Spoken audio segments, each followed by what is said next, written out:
17 साल की छोटी सी बच्ची जिसकी सालगिरह का दिन बना उसकी मौत का दिन। उसके कातिल को गिरफ्तार कर लिया गया 20 घंटों के अंदर और सलाखों के पीछे डाल दिया गया।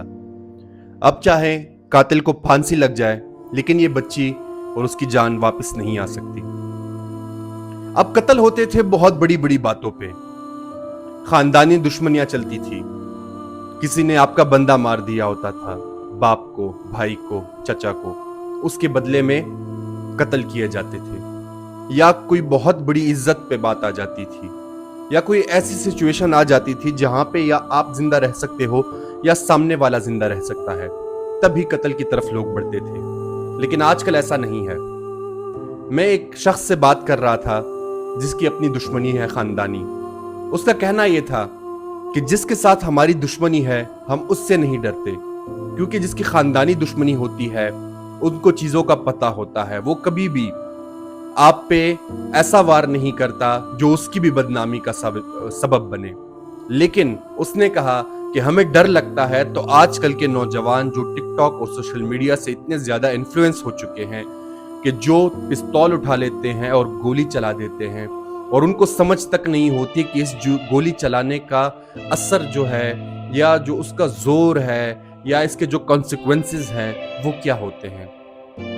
आज मुझे इस बात का अंदाजा हो गया कि उस शख्स का मतलब क्या था, उसने ऐसा क्यों कहा था। आजकल के नौजवान हम देखते हैं कत्ल में जो मुलव्विस होते हैं वो ज्यादातर छोटे बच्चे होते हैं। बच्चों से मेरी मुराद जिनकी उम्र होती है 15 से 25 साल के बीच। ये खाम अकल के होते हैं, ये इन्फ्लुएंस हो जाते हैं सोशल मीडिया से, कभी प्यार के चक्कर में, कभी अपने दोस्त के चक्कर में, कभी हसद के चक्कर में। वो फिल्में देख के इतने ज्यादा इन्फ्लुएंस हो चुके होते हैं कि वो गोली चला देते हैं और कत्ल कर देते हैं, और उनको पता तक नहीं होता कि ये कत्ल होता कैसे है। हालांकि किसी इंसान की जान लेने का हक किसी को नहीं है सिवाय हुकूमत वक्त को, कानून उसको सजा देता है। आज हमने यही देखा कि सना यूसुफ, ये छोटी सी लड़की ने उसका क्या बिगाड़ लिया होना था, क्या उसको नुकसान दिया होना था इस शख्स ने जो ऐसा कदम उठाया। क्या उसने उसका कोई बंदा मारा था? नहीं। क्या उसने उसकी इज्जत पे हाथ डाला होगा? नहीं। क्या वो उससे इतने ज्यादा खतरे में आ गया था कि या तो वो लड़की बचती या ये बचता? नहीं। लेकिन अगर ये शख्स इसको जानता था तो ज्यादातर चांसेस यही है कि गुस्से की वजह से या अपने जाती अना को सेटिस्फाई करने के चक्कर में उसने ऐसा किया होगा।